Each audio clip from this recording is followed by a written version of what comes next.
Hello students, हमने जो topic start किया हुआ है that is the integumentary system in multicellular invertebrates और इसके अंदर हम स्किन और क्यूटिकल को स्टडी कर चुके हैं। और आज के लेक्चर के अंदर हम स्टडी करेंगे मल्टीसेलर इनवर्टिब्रेट्स के अंदर इनके इंटेगुमेंट्री सिस्टम की फर्दर 2 और टाइप्स को, जिनमें आती है शेल एंड टैगमेंट। तो सबसे पहले शेल को स्टडी करते हैं। शेल जो है मैंने बताया था कि in some invertebrates their outer most covering is shell. कुछ इनवर्टिब्रेट्स के अंदर उनकी जो आउटर मोस्ट कवरिंग होती है वो शेल होती है, यानी कि कुछ इनवर्टिब्रेट्स अपनी बॉडी के ऊपर शेल की फॉर्मेशन कर लेते हैं। तो यहाँ पर एग्जांपल ली गई है मॉलस्क की। तो स्टडी करते हैं the mollusc secrets a hard and rigid shell. जो मॉलस्क होते हैं ये अपनी बॉडी के ऊपर एक हार्ड और रिजिड शेल को बना लेते हैं। अब देखना ये है कि कैसे अपनी बॉडी के ऊपर शेल को बना लेते हैं। नेक्स्ट लिखा है their epidermis contains mucus glands, these gland secrets calcium carbonate shell.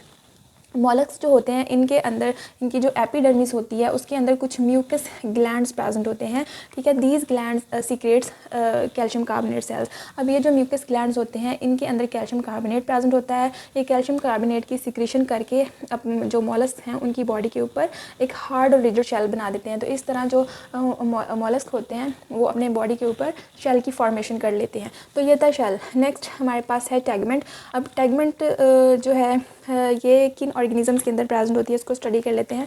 यहाँ पर लिखा है कि tegument forms outer covering of parasitic flukes and tapeworms. Teguments जो है ये किन ऑर्गेनिजम्स की आउटर कवरिंग है? Tegument forms outer covering of parasitic flukes and tapeworm. Parasites की बॉडी के ऊपर पाई जाती है। पैरासिटिक फ्लूक्स और टेपवर्म जो हैं ये फाइलम प्लैटीहेलमिन्थिस के ऑर्गेनिजम्स हैं, ठीक है। टेपवर्म्स और फ्लूक्स पाए जाते हैं फाइलम प्लैटीहेलमिन्थिस के अंदर, और ये पैरासाइट्स होते हैं जो कि होस्ट की बॉडी के अंदर रहते हैं, ठीक है। और जो इनकी जो आउटर मोस्ट कवरिंग होती है उसको टैगमेंट कहते हैं। नेक्स्ट टैगमेंट की डेफिनेशन लिखी हुई है, इसमें है अ कॉम्प्लेक्स सिंसिशियम। सिंसिशियम के आगे लिखा है मल्टी न्यूक्लिएटेड सेल, ठीक है, is called a tegment. A complex syncytium is called tegument, ठीक है। तो यहाँ पर सिंसिशियम जो है इसके मीनिंग लिखे हुए हैं मल्टी न्यूक्लिएटेड सेल। मतलब कि ये कि जो सिंसिशियम होता है ये एक ऐसा सेल होता है जिसके अंदर मल्टी न्यूक्लिएटेड यानी कि जिसके अंदर बहुत सारे न्यूक्लियाई प्रेजेंट होते हैं, ठीक है। नॉर्मली एक सेल के अंदर एक ही न्यूक्लियस प्रेजेंट होता है, लेकिन यहाँ पर लिखा गया है मल्टी न्यूक्लिएटेड सेल, यानी कि ऐसा सेल जिसके अंदर बहुत सारे न्यूक्लियाई प्रेजेंट हैं या मल्टीपल न्यूक्लियाई जिसके अंदर प्रेजेंट हैं। तो ऐसे सेल को सिंसिशियम का नेम दिया जाता है। तो यहाँ पर टैगमेंट को क्या कहा गया है? टैगमेंट को कहा गया है कि इट इज़ अ कॉम्प्लेक्स सिंसिशियम। ये कॉम्प्लेक्स सिंसिशियम है, यानी कि टैगमेंट के अंदर का स्ट्रक्चर ऐसा है जैसे इसके अंदर बहुत ज़्यादा सारे न्यूक्लियाई प्रेजेंट हो। तो यहाँ पर मैंने इसको एलोबरेट करके लिखा है। मैंने यहाँ पर लिखा है सिंसिशियल टैगमेंट। तो सिंसिशियल टैगमेंट कैसी होती है यहाँ पर हम स्टडी करते हैं। Syncytial tegument is a continuous multi nucleated outer body covering, ठीक है। तो सिंसिशियल टैगमेंट क्या है? It is a continuous multi nucleated means के इसके अंदर मल्टीपल न्यूक्लियाई प्रेजेंट होते हैं। मल्टीपल न्यूक्लियाई प्रेजेंट होते हैं, इसलिए इसको मल्टी न्यूक्लिएटेड कहा गया है। तो ये एक आउटर बॉडी कवरिंग होती है जिसके अंदर मल्टीपल न्यूक्लियाई प्रेजेंट होते हैं। अब इसका that lack distinct cell boundaries, जिसकी कोई वाजिया सेल बाउंड्रीज नहीं होती, ठीक है। आगे लिखा है कि कौन कौन से रोल प्ले करती है। Playing a vital role in nutrient absorption, protection and secretion. अब ये जो टैगमेंट है ये किन किन चीज़ों के अंदर रोल प्ले करती है? It plays role in nutrient absorption, protection and secretion. अब न्यूट्रिएंट एब्जॉर्प्शन कैसे? जो पैरासाइट होता है वो होस्ट की बॉडी के अंदर से उसके होस्ट के अंदर से न्यूट्रिएंट्स को एब्जॉर्ब करती है।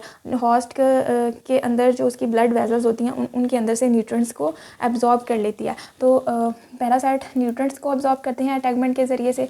दूसरा, इनकी जो टैगमेंट होती है इनको पैरासाइट्स को प्रोटेक्शन देती है होस्ट की बॉडी के अंदर से, ठीक है। होस्ट की बॉडी के अंदर कुछ हार्मफुल एंजाइम्स होते हैं। फॉर एग्जांपल जो पैरासाइट है वो होस्ट की डाइजेस्टिव सिस्टम के अंदर रहता है, तो होस्ट के डाइजेस्टिव सिस्टम के अंदर कुछ डाइजेस्टिव एंजाइम्स होते हैं जो कि फूड की ब्रेकडाउन के लिए, फूड की डाइजेशन के लिए वो रिलीज़ करता है होस्ट, ठीक है। तो अगर टैगमेंट नहीं होगी तो जो पैरासाइट होगा वो क्या होगा, उन एंजाइम वो जो एंजाइम होंगे होस्ट के वो पैरासाइट को डिस्ट्रॉय कर देंगे या डाइजेस्ट कर लेंगे। तो इस वजह से इनकी जो टैगमेंट होती है ये प्रोटेक्शन देती है होस्ट के एंजाइम से, और सिक्रेशंस के अंदर भी ये रोल प्ले करती है। नेक्स्ट यहाँ पर आगे लिखा है इसके अंदर कि it helps in nutrient ingestion. वही लिखा है जो मैं बता चुकी हूँ कि जो टैगमेंट होती है पैरासाइट्स के लिए न्यूट्रिएंट इंजेशन करने में हेल्प करती है। It protect the body from host enzymes. दूसरा ये कि ये होस्ट के एंजाइम से प्रोटेक्ट करती है इनकी बॉडी को। These enzymes can digest its body, ये एंजाइम्स इतने हार्मफुल होते हैं कि इनकी बॉडी को डाइजेस्ट कर सकते हैं, जिसकी वजह से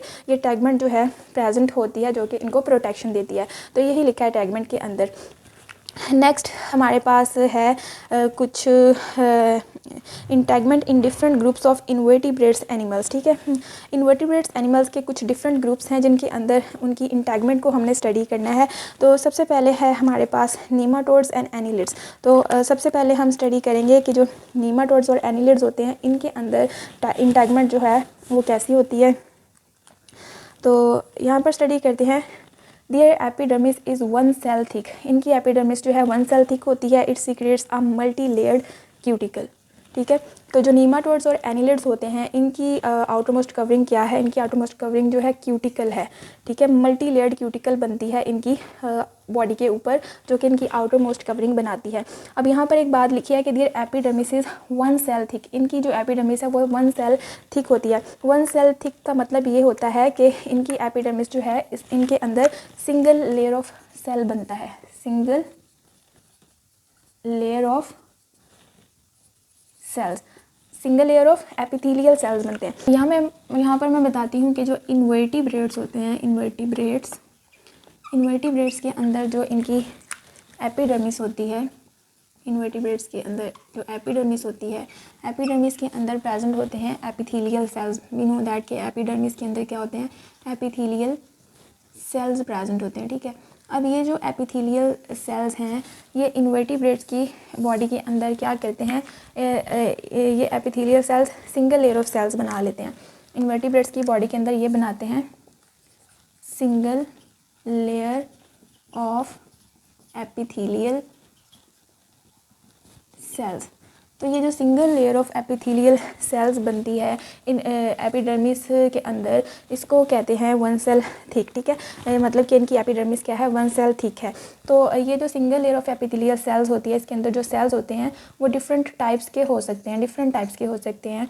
वो कॉलमनर टाइप्स के भी सेल हो सकते हैं, क्यूबॉइडल टाइप्स के भी सेल हो सकते हैं। तो ये डिफरेंट शेप्स होती हैं। यहाँ पर अगर मैं ड्रा करके बताऊँ कि सिंगल लेयर जो है एपिथेलियल सेल्स की अगर वो कॉलमनर शेप की हों तो वो इस तरह से बनेगी, इस तरह से। ये कॉलम शेप की क्या है, एक single layer of columnar epithelial cell है। और अगर यहाँ पर मैं क्यूबॉइडल बनाऊँ तो सिंगल लेयर ऑफ क्यूब जो होती है ये ऐसा क्यूब होता है। ठीक है, बिल्कुल स्क्वायर टाइप। तो अगर ये बनाऊँ तो ये इस तरह की बनेगी इनकी single layer of cuboidal cell. ठीक है, तो इस तरह डिफरेंट टाइप्स के ये सेल्स प्रेजेंट हो सकते हैं। तो बताने का मतलब ये है कि जो इन्वर्टिब्रेट्स होते हैं उनकी एपिडर्मिस के अंदर जो एपिथेलियल सेल्स होते हैं अगर वो single layer of epithelial sales बनाएंगे तो उसको कहा जाएगा कि इनकी एपिडर्मिस जो है वो 1 सेल थिक है। लेकिन अगर हम इसके बरक्स वर्टिब्रेट्स के अंदर देखें तो जो वर्टिब्रेट्स होते हैं उनकी बॉडी के अंदर जो उनकी जो एपिडर्मिस होती है उसके अंदर जो एपिथेलियल सेल्स होते हैं वो सिंगल लेयर ऑफ सेल्स नहीं बल्कि मल्टीपल लेयर ऑफ सेल्स बनाते हैं। उनकी जो स्किन होती है वो मल्टीपल लेयर ऑफ सेल्स से मिलकर बनी होती है। तो उस कंडीशन में उसको कहा जाता है, उस लेयर को कहा जाता है स्ट्रैटिफाइड या फिर multiple layer of epithelial sales. ठीक है, तो वो वर्टिब्रेट्स के अंदर पाई जाती है। लेकिन जो सिंगल लेयर है ये इन्वर्टिब्रेट्स की बॉडी के अंदर पाई जाती है, क्योंकि जो सिंगल लेयर होती है एपिडर्मिस की ये थिन होती है, जिसके अंदर से जो न्यूट्रिएंट्स हैं वो या फिर जो भी अदर सब्सटेंसेस हैं वो इजीली पास आउट हो सकते हैं। इस वजह से इनके अंदर इनकी जो एपिडर्मिस होती है दैट इज़ 1 सेल थिक होती है। और नेक्स्ट हमारे पास जो है इकाइनोडर्म्स हैं। इकाइनोडर्म्स के अंदर हम स्टडी करेंगे कि they have thin and ciliated epidermis. Echinoderms की जो एपिडर्मिस होती है वो थिन और सिलिएटेड होती है। थिन मतलब कि काफ़ी पतली होती है और सिलिएटेड के इसके ऊपर कुछ सीलिया प्रेजेंट होते हैं। ठीक है, अब जो इकाइनोडर्म्स होते हैं इनके अंदर क्या है, dermis is present below the epidermis. इनके अंदर डर्मिस होता है जो कि एपिडर्मिस के नीचे प्रेजेंट होता है। Dermis is composed of connective tissues. इनके डर्मिस जो है इनका जो डर्मिस है वो कनेक्टिव टिश्यूज़ से मिलकर बना होता है। ठीक है, these connective tissues contain calcium carbonate. और ये जो कनेक्टिव टिश्यू होता है इनके अंदर कैल्शियम कार्बोनेट प्रेजेंट होता है। अब यहाँ पर एक बात अंडरस्टैंड करनी है कि जो इकाइनोडर्म्स होते हैं इनके अंदर जो इनका जो स्केलेटन इनके अंदर क्या होता है, एंडोस्केलेटन प्रेजेंट होता है या फिर इंटरनल शेल इनके अंदर प्रेजेंट होता है। अदर इन्वर्टिब्रेट्स की तरह इनके अंदर एक्सटर्नल शेल या फिर एक्सोस्केलेटन प्रेजेंट नहीं होता। तो यहाँ पर लिख लेते हैं कि जो इकाइनोडर्म्स हैं इनकी बॉडी के अंदर इंटरनल शेल और एंडोस्केलेटन बनता है, एंडोस्केलेटन बनता है, ठीक है। इनके अंदर एक्सोस्केलेटन या फिर एक्सटर्नल शेल नहीं बनता, जो कि दूसरे इन्वर्टिब्रेट्स के अंदर बनता है। तो जो इकाइनोडर्म्स होते हैं इनके अंदर क्या होता है कि इनकी, इसके अंदर हम लिख लेते हैं कि इकाइनोडर्म्स जो है इनके अंदर क्या होता है, इकाइनोडर्म्स हैव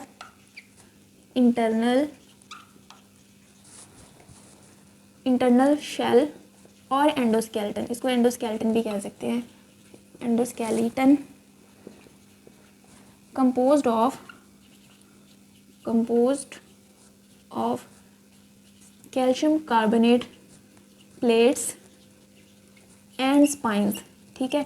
अब हमने देखना ये है कि जो इनका एंडोस्केलेटन या फिर इंटरनल शेल होता है वो किस चीज़ का बना होता है। तो यहाँ पर मैंने लिखा है कि इकाइनोडर्म्स हैव इंटरनल शेल और endoskeleton composed of calcium carbonate plates and spines. यहाँ पर हमने देखा है कि इनके अंदर जो डर्मिस होता है, डर्मिस कनेक्टिव टिश्यूज़ से मिलकर बना होता है, और इन कनेक्टिव टिश्यूज़ के अंदर क्या होती हैं, कैल्शियम कार्बोनेट होती है, ठीक है। तो ये कैल्शियम कार्बोनेट्स जो है, ये कैल्शियम कार्बोनेट्स क्या करती हैं, ये कैल्शियम कुछ प्लेट्स को बनाती हैं जिनको कहते हैं कैल्शियम कार्बोनेट प्लेट्स, और स्पाइंस मिलकर क्या बना देते हैं, ये एक इंटरनल शेल और एंडोस्केलेटन बना देते हैं इकाइनोडर्म्स के अंदर। तो ये जो इंटरनल शेल और एंडोस्केलेटन होता है, it is covered by a thin layer of skin, ठीक है। ये एक थिन लेयर ऑफ स्किन से कवर्ड होता है। तो यही इनका इंटेगुमेंट्री सिस्टम बनाता है, ठीक है। यानी कि इनके अंदर जो इंटरनल शेल और एंडोस्केलेटन होता है जो कि कैल्शियम कार्बोनेट प्लेट्स और स्पाइन से मिलकर बना होता है, it is covered by a thin layer of skin, ये एक थिन लेयर ऑफ स्किन से कवर्ड होता है, ठीक है। ये है इकाइनोडर्म्स, और इकाइनोडर्म्स के अंदर हमने स्टडी कर लिया कि इनके अंदर एंडोस्केलेटन होता है। नेक्स्ट है हमारे पास आर्थ्रोपोड्स। आर्थ्रोपोड्स के अंदर अगर हम इनके इंटेगुमेंट्री सिस्टम को स्टडी करें तो इसके अंदर है, they have most complex integument, a part of their integument forms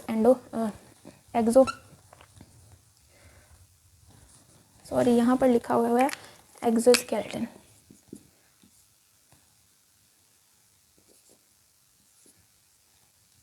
ठीक है। तो a part of their integument forms exoskeleton. अब जो फाइलम आर्थ्रोपोडा है इसके अंदर ऑर्गेनिजम्स प्रेजेंट होते हैं, इंसेक्ट्स और क्रस्टेशियंस वगैरह, और हमने प्रीवियस लेक्चर के अंदर भी इनके बारे में स्टडी किया था। जब हमने क्यूटिकल का टॉपिक स्टडी किया था उसके अंदर हमने स्टडी किया था कि जो आर्थ्रोपोड्स होते हैं इनके ऊपर एक हार्ड और रिजिड शेल बनता है जिसको एक्सोस्केलेटन भी कहते हैं, ठीक है। और ये जो होता है इनका जो एक्सोस्केलेटन होता है इनका एक्सटर्नल शेल कहलाता है, और ये किस चीज़ से बना होता है, it is made up of chitin and protein, ये काइटिन एंड प्रोटीन से मिलकर बना होता है, ठीक है, जो कि इनको प्रोटेक्शन प्रोवाइड करता है फ्रॉम दी आउटसाइड इन्वायरमेंट, ठीक है। तो ये आर्थ्रोपोड्स होते हैं जिनके अंदर इनके ऊपर जिनकी बॉडी के ऊपर इनकी आउटरमोस्ट कवरिंग जो होती है वो एक्सोस्केलेटन कहलाती है, ठीक है, एक्सोस्केलेटन या फिर क्यूटिकल कहलाती है। और ये एक हार्ड आउटर कवरिंग है, हार्ड रिजिड शेल जो है इनकी बॉडी के ऊपर बनता है जिसको एक्सोस्केलेटन का नेम भी दिया जाता है, और ये काइटिन और प्रोटीन से मिलकर बना होता है। तो ये था हमारा आज का टॉपिक जिसके अंदर हमने शेल और इंटेगुमेंट के बारे में स्टडी किया है।